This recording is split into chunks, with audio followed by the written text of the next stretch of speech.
We have Cole here on the phone. The one thing that was very different for you than everybody else was you hadn't shot your episode yet. You were the only one that had not shot A Visit to the Asylum yet. And, Right. even though all you guys kind of met, I mean, you guys had a rehearsal and stuff, but you basically met on set. Cole hadn't worked with any of us. He hadn't worked with me or Nikki or Ben. I remember really trying to do as much with that rehearsal that we had, which was really great. And it was nice to like meet everybody. And then just really the whole experience overall, like, staying in the hotel and getting to know people, like eating breakfast and, like coming back and shooting hoops with Taylor. And I think the rehearsal was really great. And then we hung out, and then obviously being on set helped a lot. I think actually being in the subway, because I remember the first few pages, I think I'm more so just like kind of freaked out and like I say little things, but just kind of watching. And I think like as Cole, I was really just watching to see like what the vibe was. We had discussed, Steven, before we had done the episode, and I remember the nervous energy, the anxiety. That was a big part of it, based on what you had gone through. Yeah, I'm a fairly anxious person, so I think that was something that I definitely connected with, and just trying to kind of find moments where that could shine through. But it was nice that we had definitely had those, kind of have those talks in terms of what we were looking for, just because, like you said, the episode was going to be shot after this one.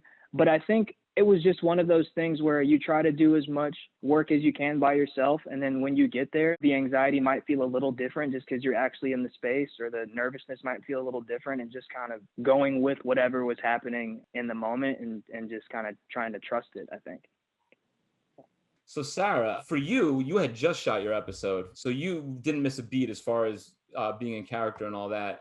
But I think the coolest thing surrounding your character on the subway is that you're kind of a mystery. It's like, why is this kid here at 3 a.m. on the subway? She's just by herself, and everybody's wondering that. I think the audience too. That's why I made your story late, because I just felt like you want to keep that suspense of like what you're actually doing there. Your character doesn't speak much.